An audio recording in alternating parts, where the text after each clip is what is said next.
जब लग गुरु मिले न साचा, तब लग गुरु करो 10 पांचा। क्या गुरु बदल सकते हैं? क्या गुरु बदलने से पाप लगता है? अध्यात्म के इस मैदान में आखिर सही गुरु कौन है? गीता जी में वर्णित तत्वदर्शी संत कौन है? इन सभी प्रश्नों के उत्तर जानने के लिए अवश्य सुनिए जगत गुरु तत्वदर्शी संत रामपाल जी महाराज के मंगल प्रवचन। तो जो सूक्ष्म वेद है, सबसे पहले वो वेद हमारा एथेंटिक वेद है, वो एथेंटिक हमारा ज्ञान है, बुक है। उसके बाद चारों वेद हैं और उसके बाद श्रीमद् भगवत गीता है। ये हैं तीन एथेंटिक वर्तमान में जो भक्ति के लिए हमने सेलेक्ट करने। ज्ञान तो हमने सभी पवित्र सदग्रंथों से ग्रहण करना है, और गुरु ग्रंथ साहिब जो है, जो महला पहला की वाणी है, महला पहला की वाणी, वो भी सूक्ष्म वेद का ही अंश है, लेकिन उसमें कंप्लीट नहीं है। क्योंकि जैसे एक इन सिख इतिहास में लिखा है कि प्राण संग्रही नाम का एक ग्रंथ बनाया था गुरु नानक देव जी ने, कति अलग गुप्त कंप्लीट रूप में। उसमें 160 अध्याय लिखे थे। तो जब गुरु ग्रंथ साहिब को इकट्ठा करने लगे, सब वाणियों की एक बीड़ बनाकर गुरु ग्रंथ साहिब का रूप देने लगे, 5 में जो महापुरुष थे अर्जुन देव जी, तो उन्होंने जब उस को देखा तो उसमें से केवल 60 अध्याय रखे। वो मतलब उसमें से थे, एक भी नहीं लिया इसमें, वो तो छोड़ दिया कति सारा ही। तो उसमें से भी फिर बाद में जो प्रिंट हुए, केवल 60 अध्याय ही प्रिंट हुए हैं, जो प्राण संग्रही नाम से आज भी सुरक्षित है सिखों के पास। लेकिन गुरु ग्रंथ साहिब में नहीं लिया। क्यों नहीं लिया? कि उसमें एक यू मंत्र था सतनाम और सारनाम का। सारनाम तो संकेतिक था, सतनाम सीधा लिखा था 2 अक्षर का। वो फिर परमात्मा ने दया करी, नानक साहिब जी ने उसकी पूर्ति जब की, जब मर्दाना और बाला जी जो उनके परम भक्त उनके साथ रहते थे हरदम, एक बार समुद्र के ऊपर से जाने लगे श्रीलंका में जाने के लिए, तो नानक साहिब जी ने कहा था कि आप वाहेगुरु वाहेगुरु जपो और मेरे साथ समुद्र पर आते रहो। ऐसे चल पड़े समुद्र पर जैसे थल पर चलते हैं। तो वो नानक साहिब जी वो 2 अक्षर का मंत्र उच्चारण करके जाप करने लगे। तो मर्दाना ने सोचा भी गुरुजी तो ये 2 अक्षर का मंत्र जाप करे, मैं भी क्यों ना करूं। वो करने लगा तो वो डूबने लगा। तब नानक साहिब जी ने मुड़ के देखा और कहा, बेटा तू वही जाप कर जो मैंने कहा, मेरी नकल ना करे। तब उसने वही वाहेगुरु शुरू किया, तो तब वो उसकी जान बची। तो सिखों का या घर कर की बात कि यदि ये मंत्र किसी ने जाप कर लिया तो मर्दाना वाली हालत हो जाएगी सबकी। क्योंकि गुरुदेव की आज्ञा की अवहेलना होगी, अवज्ञा होने से वो हानि होगी थी, वो मर गया होता। इसलिए कोई सिख बच्चा इस मंत्र का जाप ना करके और गुरु नानक साहिब जी के वचनों की अवहेलना करके दंडित ना हो जा, दोषी ना बन जा, इसलिए इन्होंने इस मंत्र को लिया नहीं। हाँ, कहीं कहीं सोहम मंत्र लिखा है नानक साहिब जी की वाणी में, बहुत जगह गुरु ग्रंथ साहिब में, लेकिन उसके साथ वो इकट्ठा नहीं। लेकिन जो शुरुआत में ये कहते हैं ना एक ओंकार, तो नानक साहिब जी ने वो एक गुप्त कोड वर्ड में लिख रखा है वो मंत्र। एक नहीं, वो कोड वर्ड है, वो सोहम की तरफ संकेत है। ओंकार ओम है ही। तो इस प्रकार इन महापुरुषों, ये तो वो थे PhD किए वे भक्ति के, तो ये आम विद्यार्थी, आम पढ़ने वाले विद्यार्थी कैसे पढ़ेंगे कोड वर्ड को? इन सदग्रंथों के गुड रहस्य को कैसे समझ सकते? फिर गुरु की क्या आवश्यकता थी? तो ये दास भेज जाओ तत्वदर्शी संत सभी महापुरुषों के गुड रहस्य को समझने और समझाने के लिए। तो प्रसंग तो चल रहा है कि हमारे एक तो सदग्रंथ, सबसे पहले सूक्ष्म वेद, फिर गुरु ग्रंथ साहिब और नानक साहिब जी की जो लीला में लिखा है कि वो मंत्र जाप करते, फाइनल हो गया कि नानक साहिब जी का मोक्ष पूरे सिख समुदाय मानता है। और सभी ये आराधा स्वामी पंथ निकला ही गुरु ग्रंथ साहिब को पढ़कर इन्होंने अलग से अपनी खिचड़ी पकाई है। और ये नाम गलत जाप करते हैं और नानक साहिब जी को मुक्त मानते हैं कि तो महापुरुष थे, ये पूर्ण मोक्ष हुआ है। तो इनका मोक्ष हुआ किस मंत्र से है? तो उसी मंत्र से अपना मोक्ष होगा, बात बनाने से नहीं हो सकता। उसके साथ साथ ये 2 अक्षर का मंत्र है, इसी का जाप किस किस ने किया? नामा छिपा ओम तारी पीछे सोहम भेद विचारी सार शब्द पाया जद लोई आवागवन बहोर ना होई। अब जो प्रसंग थोड़ा सा रह गया बीच में, 8वें अध्याय के 5 और 7 मंत्र में गीता ज्ञानदाता ब्रह्म कहता है कि मेरी भक्ति कर मुझे प्राप्त होगा और युद्ध भी करना पड़ेगा, काम भी कर और मंत्र भी जाप कर। सूक्ष्म वेद भी इसका संकेत करता है कि यहां जब तक आप हो, नाम उठत नाम बैठत नाम सोत जागवे, नाम खाते नाम पीते नाम से तिक लागवे। गीता अध्याय नंबर 8 के और श्लोक नंबर 5 और 7 में इसने अपनी बता दी मेरी भक्ति कर। 8, 9, 10 श्लोक में 8वें अध्याय के इसने कहा कि परम अक्षर ब्रह्म की जो भक्ति करता है उसको प्राप्त होता है, और उसके लिए उसने ऑप्शन छोड़ दिया तत्वदर्शी संत बताएंगे। तत्वदर्शी संत ही आपके पास है, अपना कल्याण कराओ और मुक्ति पाओ।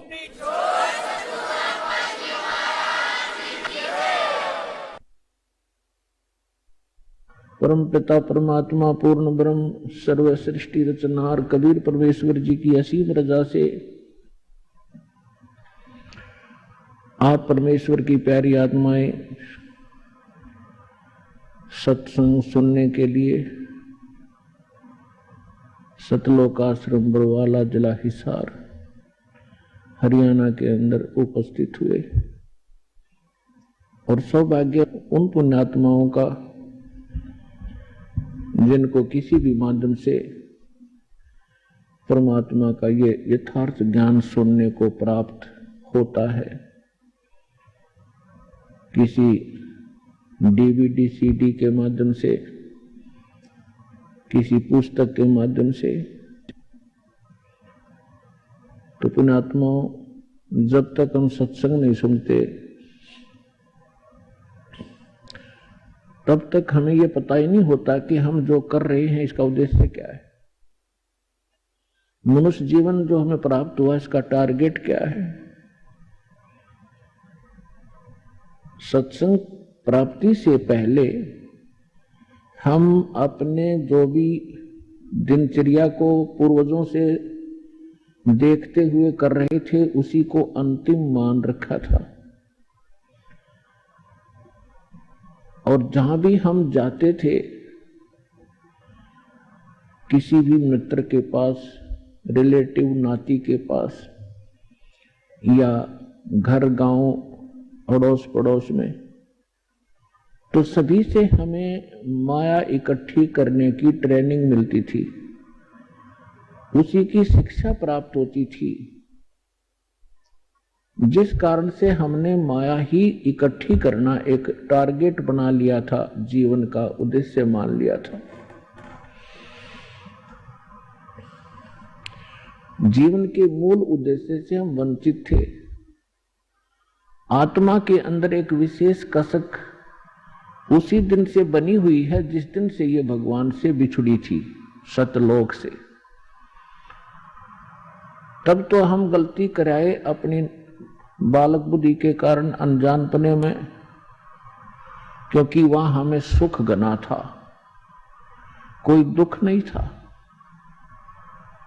वहां दुख नाम की वस्तु नहीं थी। और यहां भी एक विशेष हमारे अंदर एक अवगुण है कि जब हम सुखी होते हैं परमात्मा से कोसों दूर होते हैं, और जब हम दुखी होते हैं तो परमात्मा को याद करते हैं।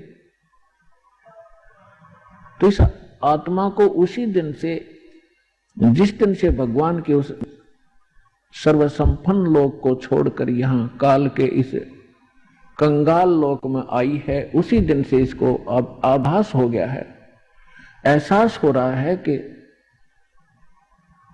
कोई और सुख सथल है और कोई ऐसी शक्ति है जो हमें यहां भी सुख दे सकती है। और एक मोक्ष शब्द भी हमने सुन रखा है सदग्रंथों से और इन काल के भेजे हुए दूत संतों से, और मोक्ष भी वो दे सकता है। तो जो हम अपने मनुष्य जीवन का उद्देश्य लेकर जी रहे थे सत्संग सुनने से पहले। उसके साथ साथ आत्मा भी अपना काम अवश्य कर रही थी, वो रुक नहीं रही थी, कोई ना कोई भक्ति साधना वो कर रही थी परमात्मा के लिए। चाहे कोई परंपरागत कोई व्रत रख रहा था, देखा देखी, कोई भगवान शिव को पूज रहा था तो कोई भगवान विष्णु को, कोई भगवान राम और श्री कृष्ण को, या कोई देवी देवताओं मंदिर मूर्ति अवश्य पूजा कर रहा था।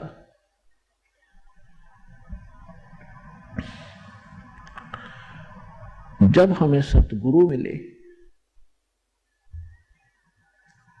तब ये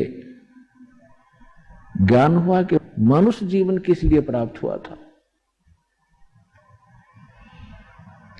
तो परमात्मा ये यथार्थ ज्ञान जो सत्संग कहते हैं,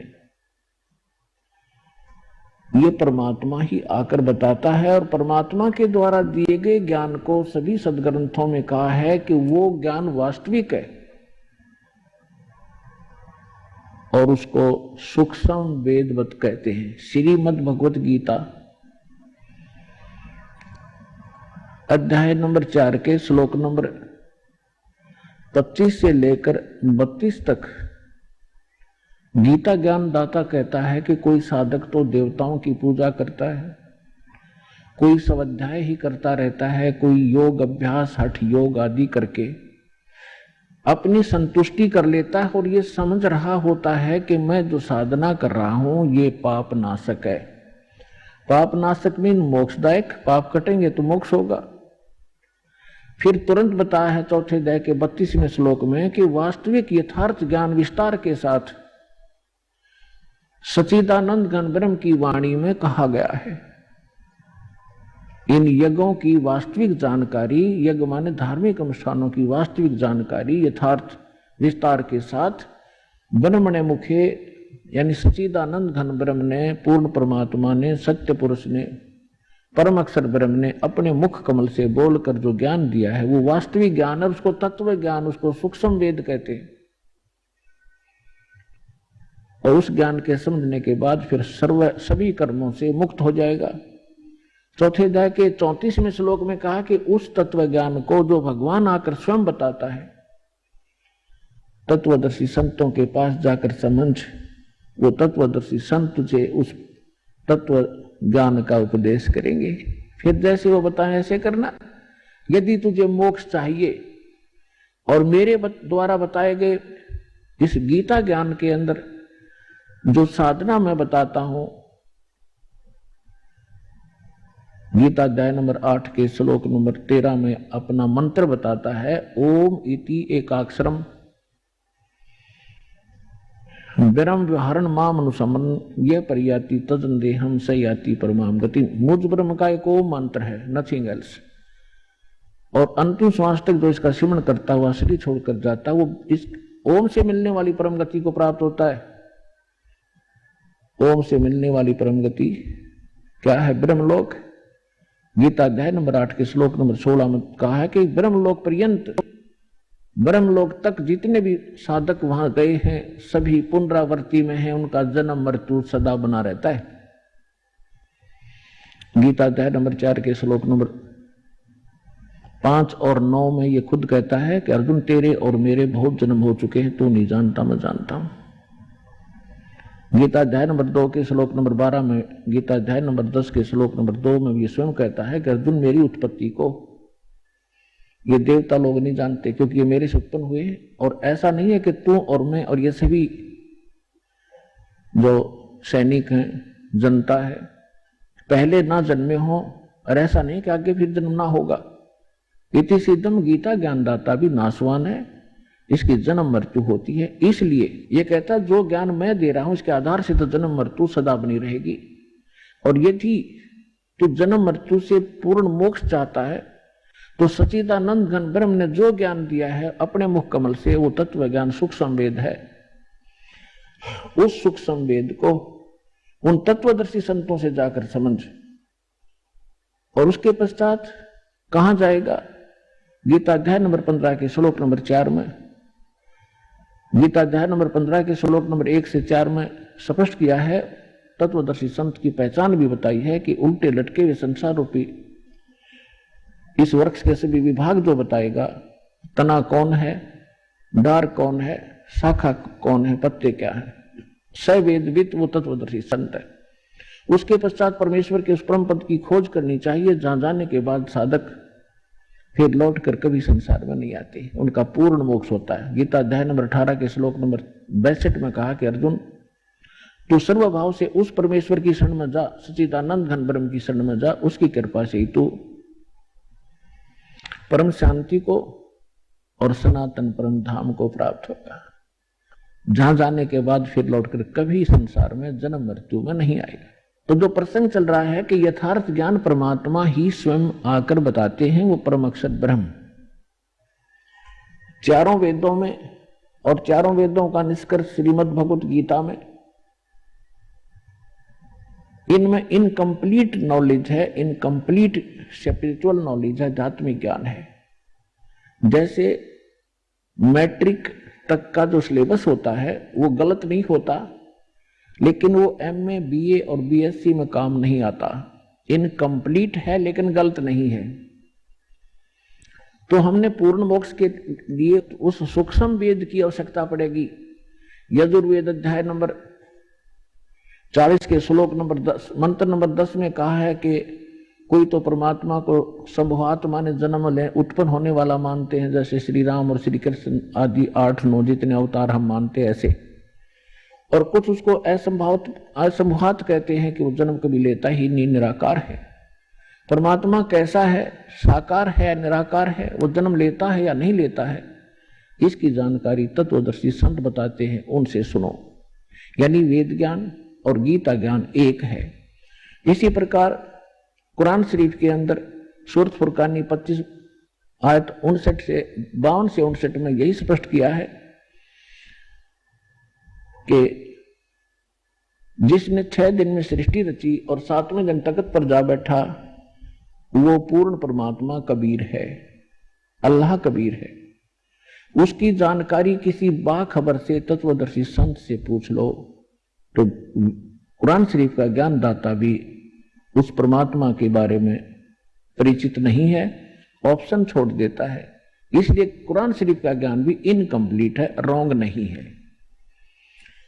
अब सूक्ष्म वेद में क्या बताया है, परमेश्वर से प्राप्त ज्ञान के आधार से श्री आदरणीय गरीबदास साहिब जी ने ऋग यजुर्साम अथर्वणम, ये चारों वेद चतुर्भंगी रे, सूक्ष्म वेद साहेब का बाचे, सोए कहिए सतसंगी रे। ऋग यजुर्साम अथर्वण, ये चारों वेद चित्तभंगी रे, ये आपको यथार्थ ज्ञान ना दे करके आपके मन को भ्रमित किए रहते हैं, शंकाओं में डाले रहते हैं, क्योंकि ये इनकम्प्लीट नॉलेज है। और सूक्ष्म वेद साहेब का बाचे, सोए कहिए सतसंगी रे। तो सूक्ष्म वेद में परमात्मा ने स्वयं आकर के क्या बताया है, मानुष जन्म दुर्लभ है, मिले न बारंबार, तरवर से पत्ता टूट गिरे, वो बहोर न लगता डार। मानुष जन्म पाए कर, जो नहीं रटे हरि नाम, जैसे कुआ जल बिना फिर बनवाया क्या काम। अब मनुष्य जीवन का जो उद्देश्य हम लेकर जी रहे थे, और जब तत्व ज्ञान होता है उसके बाद हम हमारे जीने का उद्देश्य क्या होता है, उसमें दिन और रात का अंतर हो जाता है। परमात्मा हमें याद दिलाते हैं कि ये मनुष्य जीवन केवल परमात्मा की साधना के लिए प्राप्त होता है, मोक्ष प्राप्ति के लिए प्राप्त होता है। और जो श्रद्धालु सत्संग नहीं सुन पाते, सुख संवेद जिनको प्राप्त नहीं होता, वो भक्ति करके भी असफल हो जाते हैं। अपने आत्मा इस विश्व के अंदर कहीं सत्संग नहीं है। इस सतलोक आश्रम बरवाला को छोड़कर अब जो श्रद्धालु प्रथम बार सुनते हैं इस बात को, इस वचन को, उनको थोड़ा खटकता है, बेशक से कड़वा लगे।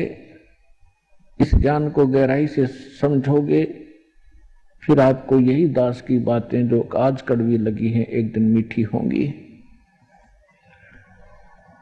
सत्संग वही होता है जो सदग्रंथों के अनुकूल हो, सदग्रंथों में छुपे गूढ़ रहस्यों को आधार मानकर ज्ञान दिया जाए और सूक्ष्म वेद जिसका आधार हो। तो दास के पास वो सूक्ष्म वेद उपलब्ध है। सूक्ष्म वेद कबीर वाणी कहलाती है, कबीर सागर कहलाता है, कबीर बीजक, कबीर जी की साखी, कबीर शब्दावली, कबीर जी के दोहे शब्द, ये सभी मिलाकर के सूक्ष्म वेद है, सूक्ष्म वेद है। ये तत्व ज्ञान है। लेकिन तत्व ज्ञान को समझना भी कोई बालकों का खेल नहीं है। जिस पर कृपा परमात्मा की होती है वही इसको समझ पाता है। इस दास के ऊपर उस कबीर भगवान की, कबीर परमेश्वर की एक विशेष रजा हुई है कि दास को वो दिव्य दृष्टि दे दी जिससे दास ने इस सूक्ष्म वेद रूपी जंगल से, वन से वो जड़ी निकाल ली जो औषधि में काम आती है। एक वन जंगल के अंदर बहुत प्रकार के पौधे होते हैं, पेड़ होते हैं, जड़ी बूटियां भी होती हैं और उन जड़ी बूटियों के भी किसी के पत्ते काम आते हैं, किसी की मूल काम आती है, किसी की छाल ही काम आती है। तो इस प्रकार ये कबीर पंथी जितने भी या अन्य संत परमेश्वर कबीर जी की वाणी को आधार मानते रहे, वो इसको समझ नहीं सके क्योंकि ये सूक्ष्म वेद है और वो उन अन्य वेदों को ही नहीं समझ सके जो आम उपलब्ध थे। तो यहां कहते हैं गुरु बिन वेद पढ़े जो प्राणी, समझन सार रहे अज्ञानी। गुरु बिन काहुन पाया ज्ञाना, जो थोथा बुस छिड़े मूड किसाना। तो पुण्यात्मा उस दास के ऊपर वर्जा हुई है परमेश्वर की। परमात्मा के सूक्ष्म वेद को अच्छी तरह समझा, उसी की रजा से। जीव के सत्र का काम नहीं है कि वो सदग्रंथों को अपने लेवल से, अपने सत्र से समझ सके। इन सदग्रंथों की वाणियों को याद किए आपको बहुत मिल जाएंगे। गीता जी के लगभग सभी श्लोकों को याद कंठस्थ किए हुए भी व्यक्ति मिल जाएंगे। कबीर साहब की वाणी को भी बहुत से घोटे आपको मिल जाएंगे कंठस्थ याद किए। गरीबदास जी की वाणी को, दादू साहब जी की वाणी को, नानक साहब जी की वाणी को, गीसा दास जी की वाणी को। तो वो वाणी घोट लेने मात्र से वो ज्ञानी नहीं बन जाता। उसके लिए परमात्मा ने बताया है कि वक्ता कोट अनंत है, श्रोता कोट अनंत, और ये ज्ञानी बने फिरे। ये ज्ञानी कोट अनंत है, बिरले साधु संत। तो पुण्यात्मा आपका एक विशेष सौभाग्य है आपका, जो आपको ये ज्ञान मिला और आपको ये अच्छा लगा, आपको सुहागा ये ज्ञान। प्रथम बार जब व्यक्ति इस ज्ञान को सुनता है उसका पारा जो है 100 के ऊपर जाता है, क्योंकि हमने ये ज्ञान कभी सुना ही नहीं था। ज्ञान यही था, हमने अज्ञान सुन रखा था। तो जब से इस दास ने इस मार्ग का, परमात्मा की रजा से मार्ग दर्शन शुरू किया है, उसी दिन से संघर्ष का सामना करना पड़ रहा है। लेकिन दास को विश्वास था कि एक दिन सफल होंगे, क्योंकि ये सत्य है। सत्य के सामने असत्य घनी देर नहीं टिका करती, थोड़ी सी देर तो बवाल मचा सकती है असत्य, लेकिन उसका पैर नहीं होते, वो बेसलेस होता है। आज आपके समक्ष वो सामने सत्य हो रहा है। सन 1994 से आज 2013 तक आप देख लीजिए, 19 वर्ष हो गए, लगभग 18-19 वर्ष। और इतने संघर्ष के बाद आज हम ऐसे ऊपर हुए हैं, क्योंकि इसका कारण ये रहा कि आज परमात्मा ने सबसे पहले अपने बच्चों को शिक्षित किया। बहन बेटी बुजुर्ग लगभग भारत के अंदर सब अक्षर ज्ञान युक्त है। और फिर सदग्रंथों को समझने के लिए एक तो अपने आप पढ़कर याद करके और फिर वैसे वचन शब्द श्लोक बोल करके सुनाता है, तो उसको भ्रमित कर सकता है कोई अन्य व्यक्ति के नहीं, इसका ये ऐसा नहीं है, झूठ बोल रहा है। तो परमात्मा ने ऐसी रजा बख्शी, प्रोजेक्टर जैसे ऐसे उपकरण बनवा दिए, टीवी बना दिया, चैनल, ताकि आप इन सदग्रंथों के अंदर की सच्चाई को आंखों देखें। और यही हमें परिणाम मिला है, अच्छा परिणाम मिला है कि आप जी अब दृढ़ हो गए, आपको कोई डगमग नहीं कर सकता, चाहे कितनी बात बना ले। तो इसलिए सत्संग अनिवार्य है, और सत्संग ना मिलने से हम ऐसे भटकते रहे। और ये जो इंस्ट्रूमेंट बनाए गए हैं आज, ये सन 2000 के बाद बने हैं। ये जितने भी टीवी चैनल हैं, सीडी, प्रोजेक्टर आदि, ये टीवी के अंदर हम दिखा रहे हैं आपको, तो परमात्मा ने ही ये ऐसा नॉलेज ज्ञान दिया है जीव को। ये जीव के सत्र का बनाना नहीं है ये उपकरण, इंटरनेट वगैरह बना लेना, ये गॉड गिवन माइंड है मनुष्य को। उसका कारण नहीं तो आप देख रहे हो, ये लगभग 40 लाख वर्ष हो गए इस एक चतुर्योगी को। और आप देख लो पिछला इतिहास, पिछली सभ्यताओं को हम पढ़ते आए थे, वो कैसे बर्तन रखते थे, कैसे उनके उपकरण होते थे, कैसे वो रहते थे, कैसे कपड़े पहनते थे, उस्त्रे भी ना होते थे उनके पास। तो कारण ये है कि इस विज्ञान को पाकर हम भूल तो गए कि बड़ी बड़ी तरक्की कर ली विज्ञान ने, ये तो अपने नाश का कारण बना लिया, क्योंकि इसमें थोड़ी सी चतुरता आ गई हमारे अंदर विद्या प्राप्त करके। और चतुरता हमें भगवान से दूर करती है, अभिमान पैदा करती है। छोटी बड़ी पोस्ट बनाकर हम अभिमानी बन गए, और भगवान के मार्ग में अभिमान सबसे बड़ा दुश्मन है, शत्रु है। परमात्मा को मालूम था कि एक बार इसमें अवगुण तो उपजेंगे इस शिक्षा से, लेकिन मेरे ज्ञान से वो अवगुण सब नाश हो जाएंगे, और अपने बच्चों को फिर से मैं पुनर्सेट कर लूंगा इस ज्ञान के आधार से। इसलिए सबसे पहले आपको शिक्षा दी। अब 50-40 वर्ष से 30 वर्ष 40 वर्ष से पहले दास को खूब पता है कितने शिक्षित थे भारत में, कोई शिक्षा की तरफ ध्यान ही नहीं देता था। अब परमात्मा ने प्रेरणा की, भले ही इन्होंने उद्देश्य रोजी रोटी रोजगार ही और माया जोड़ना ही उद्देश्य रखा है, लेकिन पढ़े जरूर।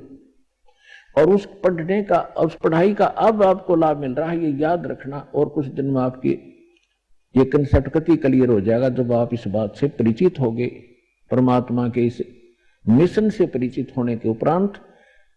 इस शिक्षा का कार्य केवल रोजी रोटी नहीं है, हमने उद्देश्य रोजी रोटी बनाकर ये ग्रहण की, जैसे भी की परमात्मा की दया ही हुई है।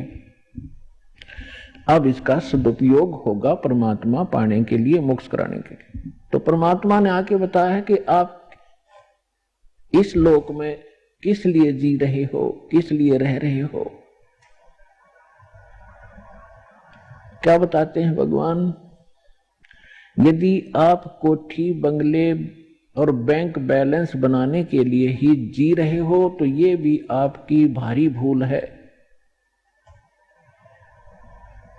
उसके लिए क्या उदाहरण देते हैं, सर्व सोने की लंका थी वो रावण से रणधीरे, एक पलक में राज बिराजियो जम के पड़े जंजीर, मन तू सुख के सागर बस रे भाई और न ऐसा यस रे।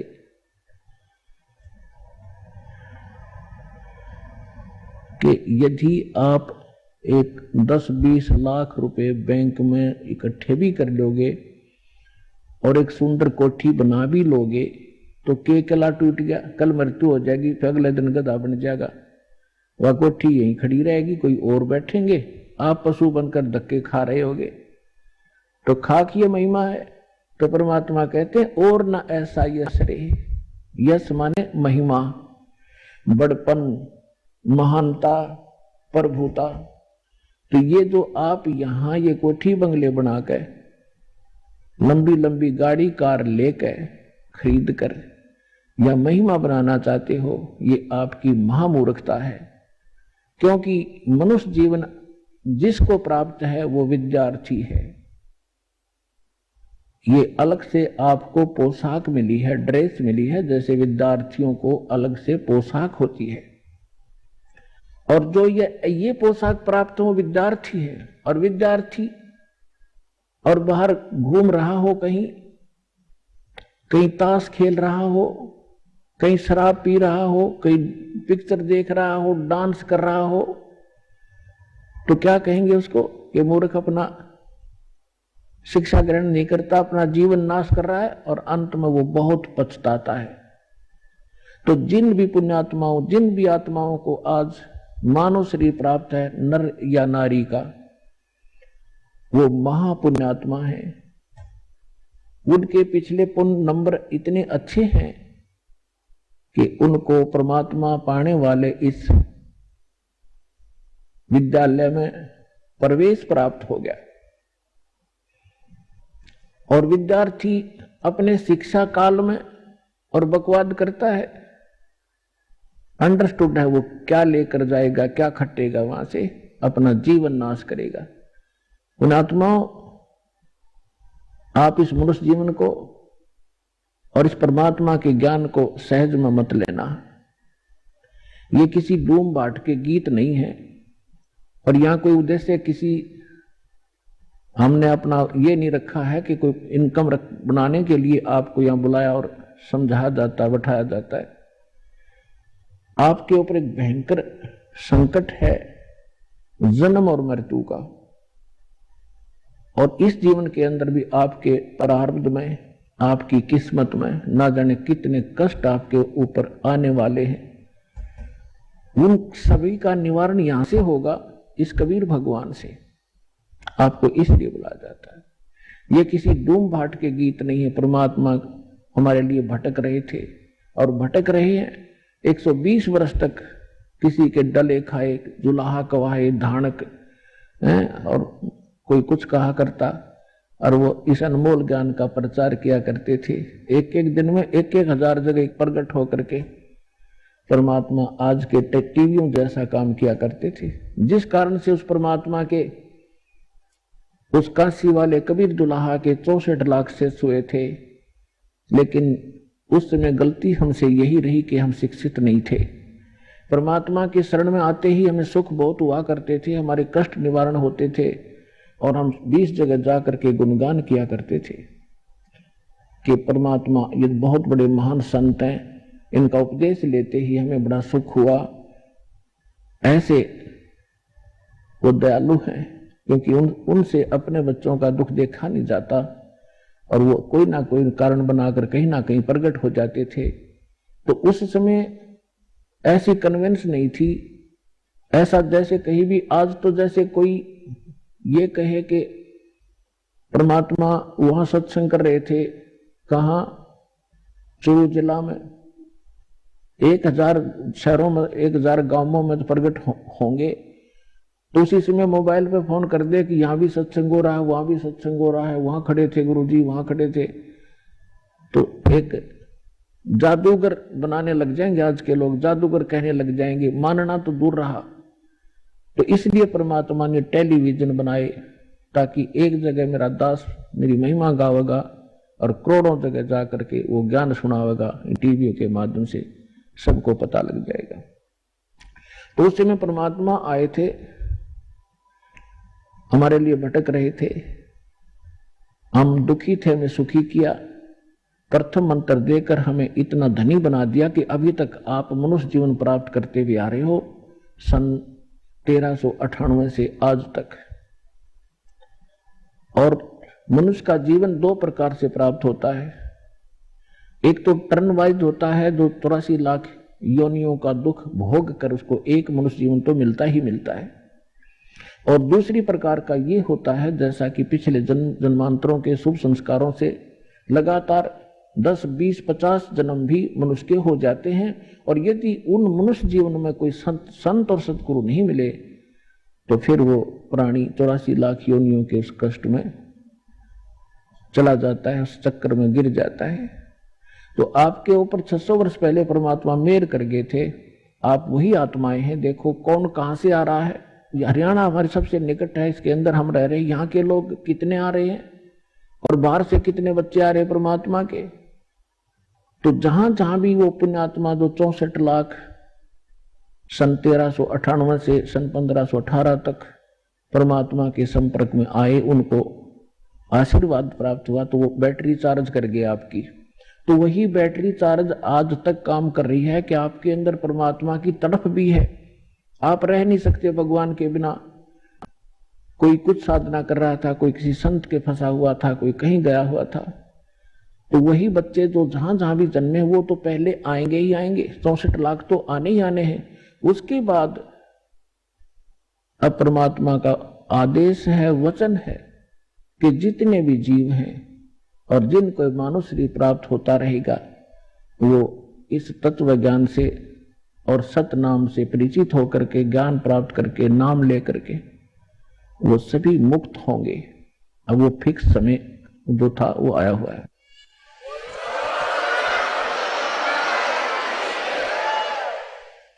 अब जो प्रसंग चल रहा है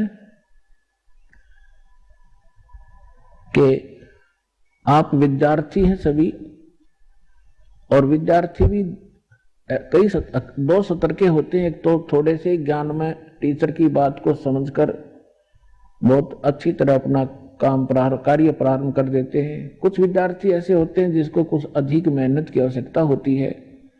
तो इसी प्रकार जिनको 84 लाख योनियों में से निकलकर जो आए हैं, वो भी बार बार सत्संग सुनने से अवश्य उनके अंदर ये भक्ति बीज प्रवेश होगा, वो भी स्टार्ट हो जाएंगे।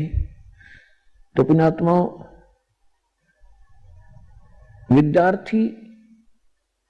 जो विद्यार्थी विद्या काल के अंदर शिक्षा समय में अपना प्रतिदिन का जो क्लास वर्क होता है या होमवर्क होता है वो नहीं करता है, तो फिर वो आगे जाके फेल हो जाता है। और फेल होने के बाद फिर वो आगे चल के जो उसके जीवन में संकट उसके ऊपर आते हैं, वो असहनीय होते हैं।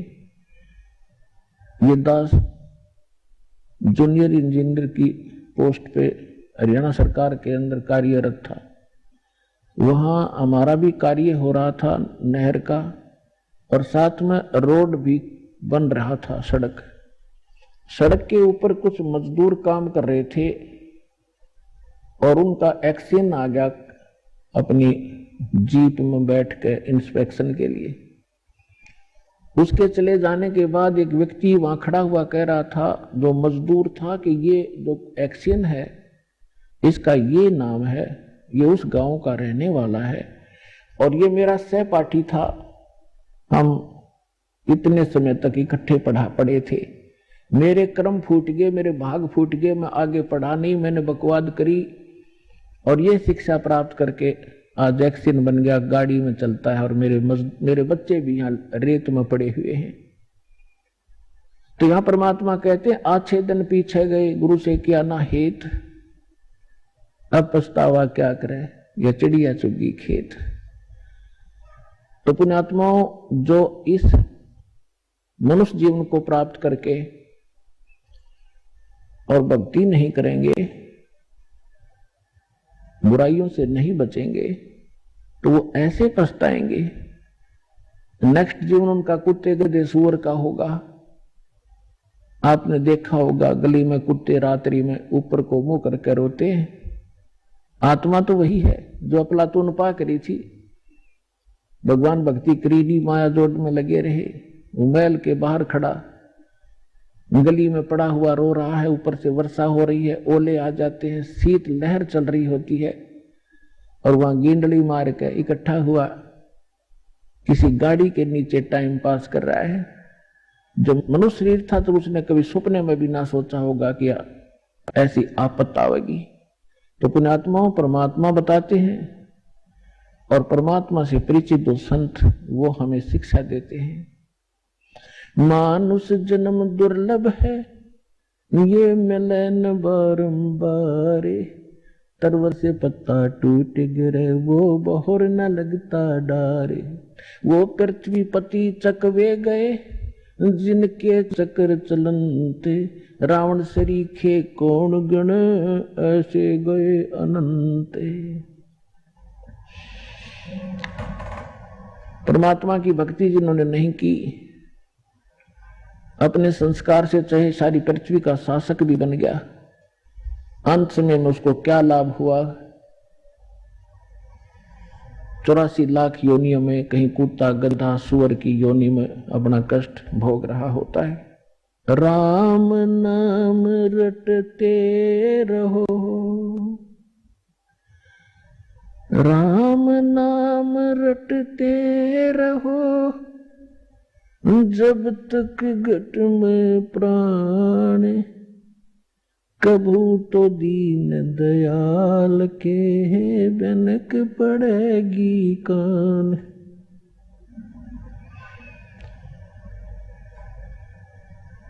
राम रटत कन्या भली, साकट भलो न पूते, छेरी के गल में गलथना, जिसमें दूध न मूत।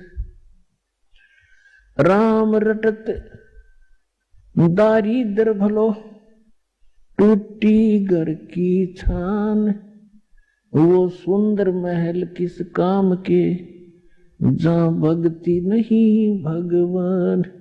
राम रटत कोड़ी भलो, चू चू पड़े जो चाम, वो सुंदर शरीर किस काम का, जा मुख नाही नाम। जिव्या तो वाए भली, जो रटे हरि नाम, नहीं तो काट के फेंक दियो, ये मुख में बलो ना चाम। परमपिता परमात्मा स्वयं आकर के अपनी प्यारी आत्माओं को यथार्थ मार्गदर्शन करते हैं, सही दिशा देते हैं। उनके द्वारा दिए गए ज्ञान को सूक्ष्म वेद कहते हैं,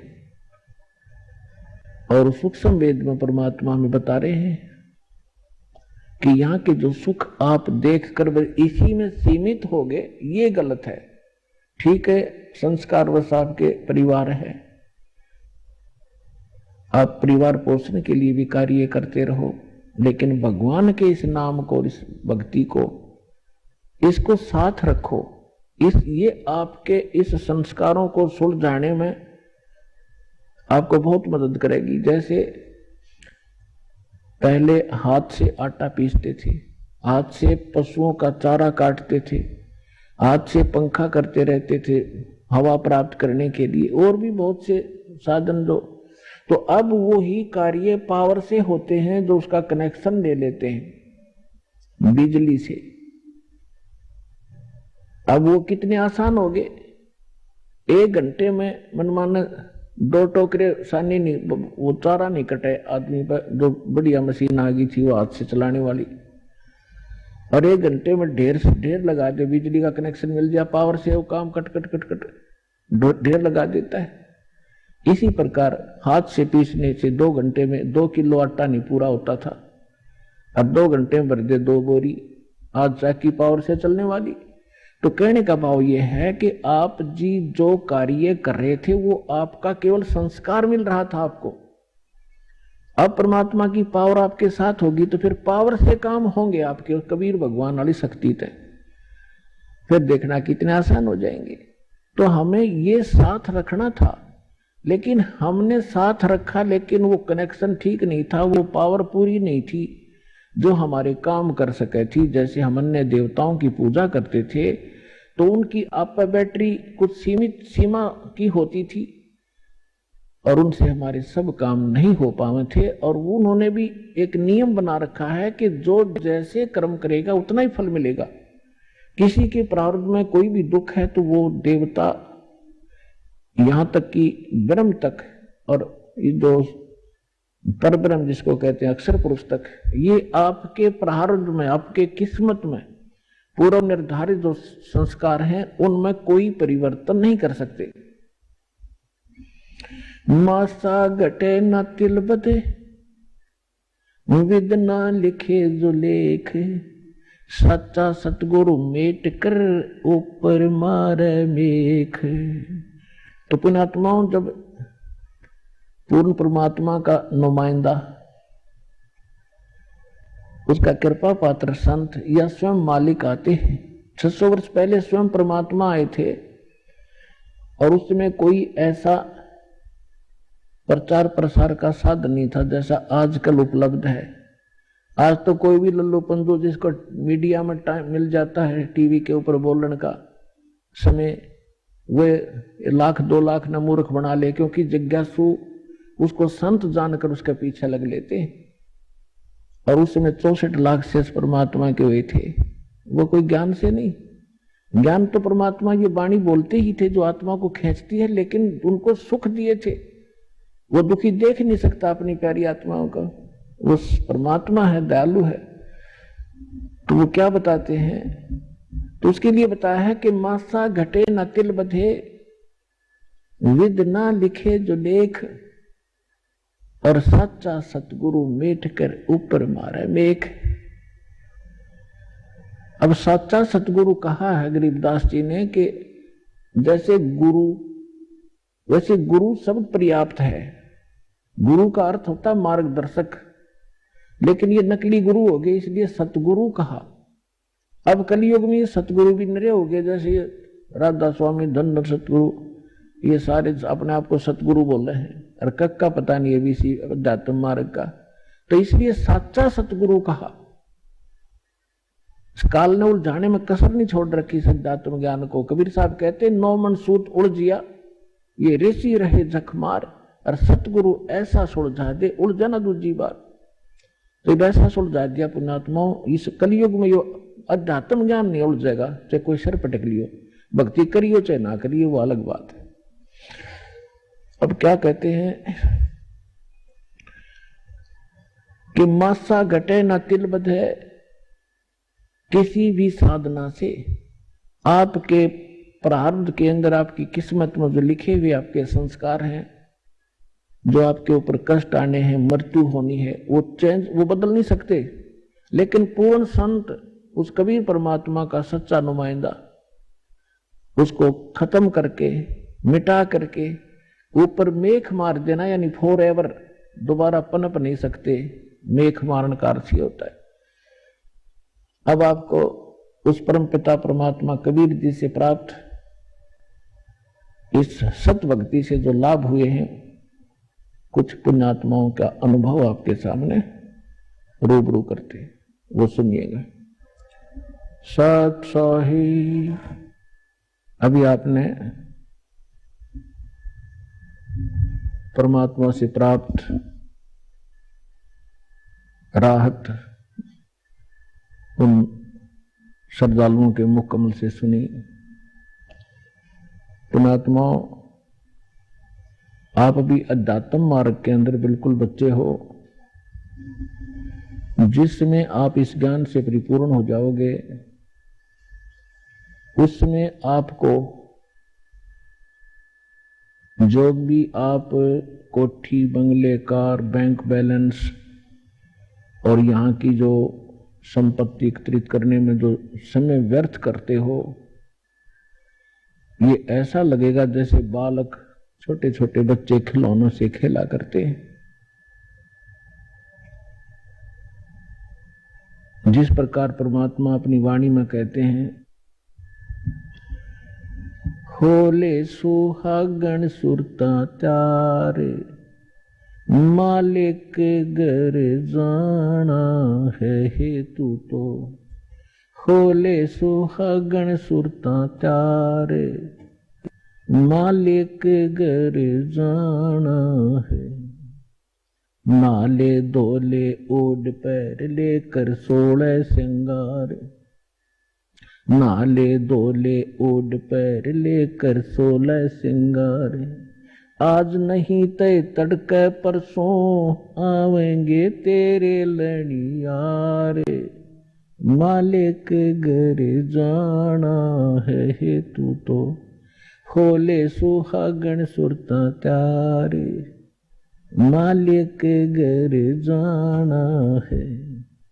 आइए अब हम उन श्रद्धालुओं के अनुभव जानते हैं जो जगत गुरु तत्वदर्शी संत रामपाल जी महाराज जी से दीक्षा प्राप्त कर चुके हैं तथा उनके द्वारा बताए गए भक्ति मार्ग पर चल रहे हैं। नमस्कार सर। नमस्ते सर। सर क्या नाम है आपका? मेरा नाम दिनेश कुमार है जी और मैं गांव सन्नोट नरेला दिल्ली 40 का रहने वाला हूं। सर संत रामपाल जी महाराज से कब जुड़े आप? सर मैंने 18 जुलाई 2014 में नाम लिया था। सर संत रामपाल जी महाराज से नाम दीक्षा लेने से पहले क्या आप कोई भक्ति साधना करते थे? हाँ जी, मैं भक्ति करता था। मैं यही ब्रह्मा विष्णु महेश इनकी साधना करता था, हनुमान जी की, शेरावाली जी की। तो सर क्या कारण बना कि आप संत रामपाल जी महाराज की शरण में आए?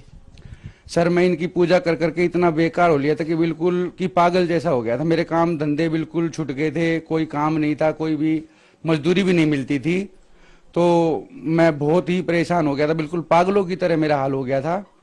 और जब मैं ऐसे रहता था, मैं कई बार जंतर मंतर पे चला जाता था। मैंने अपनी जिंदगी को सोच लिया था कि बिल्कुल ही खत्म होगी। रात को मैं सोता सोता भी रोता रहता था। मेरी मिसेज भी भगतमती रोती रहती थी देख के कि भाई इसको क्या हो गया। कई बार ऐसा हो जाता था, बच्चे साने थे, ऐसा जी करता था इनको जहर दे दूं और मैं भी जहर खा के मर जाऊं बिल्कुल। लेकिन परमात्मा की रजा थी, संत रामपाल जी महाराज जी की। मुझे हमारे गांव का एक भगत था, उन्होंने एक ज्ञान गंगा पुस्तक दी और मैंने वो ज्ञान गंगा पुस्तक पढ़ी और पढ़ते ही मेरा बिल्कुल ऐसे हो गया कि भाई वाकई में सच बात है ये। मैं इतनी भक्ति करने के बाद भी इतना परेशान था। भरी उसमें गरीब गर्मियों में हनुमान जी का चूरमा बना के ले जा करता, बिल्कुल पसीने पसीने होके, कच्चे कच्चे में बिल्कुल इतना परेशान था। और वहां पे बंदर खाते भी नहीं थे, सूंघ के भगा देते थे। मेरा बहुत खून फूकता था कि मैं चाय भी पीने के पैसे नहीं घर में और यहाँ पे ये ऐसे कर रहे हैं। तो मैं सोचता था भाई मेरा भला नहीं होगा कभी भी जिंदगी में। लेकिन वो ज्ञान गंगा पढ़ने के बाद मैंने उनसे बोला भाई मुझे नाम दीक्षा लेनी है और मैं बताऊँ कब चलूँ आपके साथ, नॉलेज सत्संग होगा और वहां पे चलेंगे। तो हम चले गए जी। 18 जुलाई 2014 को हम सतलोक आश्रम जिला हिसार में हम गए और वहां पे जाके मैंने नाम दीक्षा ली संत रामपाल जी महाराज जी से। वहां पे देखा मैंने तो वहां पे ऐसा माहौल मैंने इस धरती पे ना सिवाय सतगुरु रामपाल जी महाराज जी के वहां के अलावा, उस आश्रम के अलावा मैंने कभी ऐसा माहौल कहीं देखा नहीं। मैं बहुत जगह गया, अमरनाथ लोले, हर मंदिर में, वैष्णो देवी लोग, जहां भी, यानी कि कोई भी ऐसी जगह नहीं थी कि जहां पे ना गया हूं। मैं हर जगह गया पर लेकिन मैंने ऐसा माहौल नहीं देखा। वहां की सुविधा इतनी अच्छी थी, वहां पे उनका बोलने का लहजा इतना अच्छा था। भगत जी कह के बात करते थे या कोई माई हो या कोई भगत हो, बिल्कुल इतने प्यार से। खाना पीना इतना अच्छा खाना, देसी घी में रोटियां बिल्कुल, और भंडारा फ्री था बिल्कुल। और ऐसी चाय, कोई कितनी भैंस बांध रहा हो, उनके घर भी ऐसी चाय नहीं मिलती होगी जैसी आश्रम में चाय मिलती थी। और चाय के साथ बिस्किट भी। और जो किसी को हारी बीमारी होती, चाहे दलिया खाओ, चाहे खिचड़ी खाओ, चाहे दूध से खाओ, चाहे दही से खाओ, चाहे सब्जी से लो, कैसे ही लो, कि मैंने इतनी सुविधा, इतना वो कहीं नहीं देखा आज तक। नाम दीक्षा लेने के बाद संत रामपाल जी महाराज जी ने बताया कि बेटा इसकी भक्ति ऐसे मर्यादा में करना और फिर देखना अपने लाभ भी और तुम्हारे पाप कर्म भी कटेंगे और फिर तुम्हें ऐसा सुख हो जाएगा जो आपने कभी सोचा भी नहीं होगा। सर आपके बताए अनुसार आपके ऊपर दुखों का पहाड़ टूट गया था। आपने बताया कि आपको कहीं उम्मीद नहीं थी कि मैं कहीं से भी ठीक हो जाऊं। फिर आपने ज्ञान गंगा पुस्तक पढ़ी और फिर आप संत रामपाल जी महाराज से नाम दीक्षा लेकर आए। सर ज्ञान गंगा में ऐसी क्या बात है जो भी उसको पढ़ता है तो उसको लाभ होने लगते हैं और वो संत रामपाल जी महाराज से नाम दीक्षा ले लेता है? ऐसा क्या है उस पुस्तक में? सर उस पुस्तक में ऐसा बहुत कुछ है कि उसमें सत भक्ति और जितना भी प्रमाण है ना, सब हर चीज से प्रमाणित वो पुस्तक है। बाइबल से, पुराण से, वेदों से। और जो उसमें जो कहानियां लिखी बिल्कुल एकदम सच लिखी हुई है कि भाई पुस्तक पढ़ने से ज्ञान गंगा मेरे बिल्कुल ये लगा लो दिमाग के बिल्कुल तार तार हिल गए कि ये सारी सच्चाई बिल्कुल इस पुस्तक में है। सर, ज्ञान गंगा पुस्तक ऐसी जादुई पुस्तक है, अगर उसको आप एक बार पढ़ लो या घर में भी रख लो ना, तो भी उस घर में सुख आना तो मामूली सी बात है। सर, हम अब अगला सवाल पूछते हैं आपसे। संत रामपाल जी महाराज से नाम दीक्षा लेने के बाद श्रद्धालुओं को बहुत सारे लाभ प्राप्त होते हैं, तो क्या आपको भी कुछ लाभ प्राप्त हुए संत रामपाल जी महाराज से नाम दीक्षा लेने के बाद? सर, मुझे लाभ ही लाभ प्राप्त हुए हैं। नाम दीक्षा लेने से पहले मैं बहुत दारू पीता था, बहुत दारू, 2-3 बोतल डेली की पीनी मेरा वो था, और फिर भी नशा नहीं होता था मेरे को। उसके बाद में 1-2 गांजे की चिलम भी पी जा करता, क्योंकि मेरा होटल था, होटल पे काम करते थे बहुत लड़के, 6-7 लड़के, और वे गांजा वगैरह पीते थे, तो मैं उनका गांजा भी पी जा करता। इतना नशेड़ी था मैं बिल्कुल ही कि देखने वाले क्या करते वे उड़ा लिया। पुलिस वाले तो मेरी शक्ल देख के ही हट जा करते कि भाई ये तो बहुत नशेबाज है और आती लत्ते फाड़ देगा, इतना वो करता था मैं।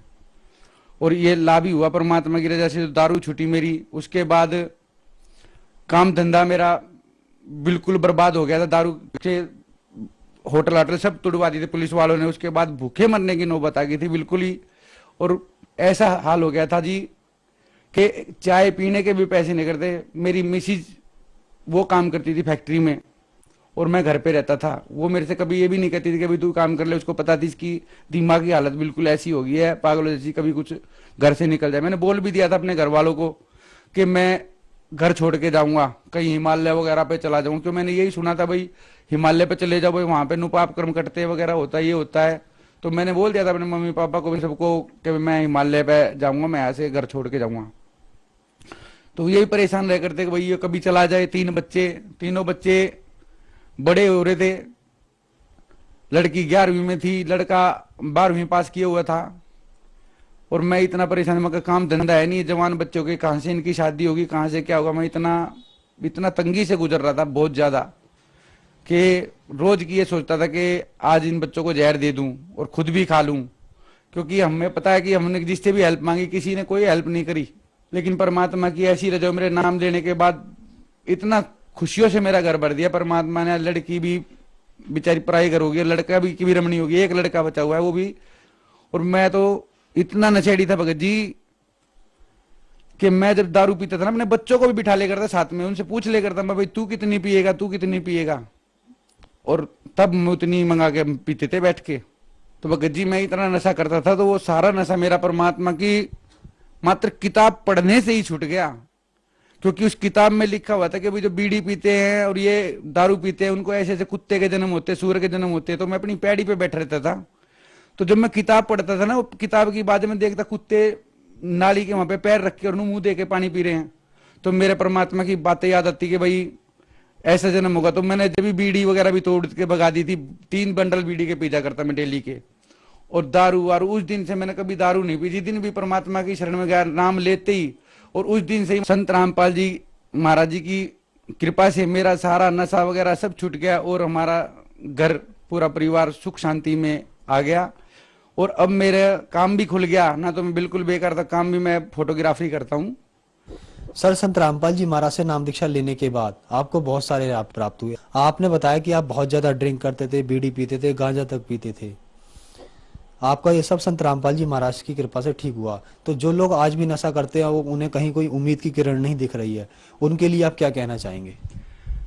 मैं तो सर यही कहना चाहूंगा कि आप चैनल पे सत्संग सुने, उसमें जो पट्टी आती है उस पे किताबों का मैसेज आता है, SMS के नंबर, आप उस पे SMS करें, किताब मंगाए, ज्ञान गंगा या जीने की राह, बिल्कुल निःशुल्क फ्री मिलती हैं, और उसको पढ़ें।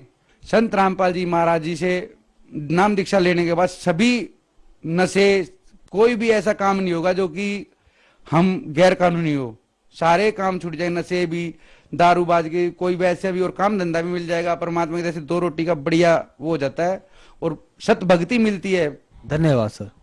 सत साहिब।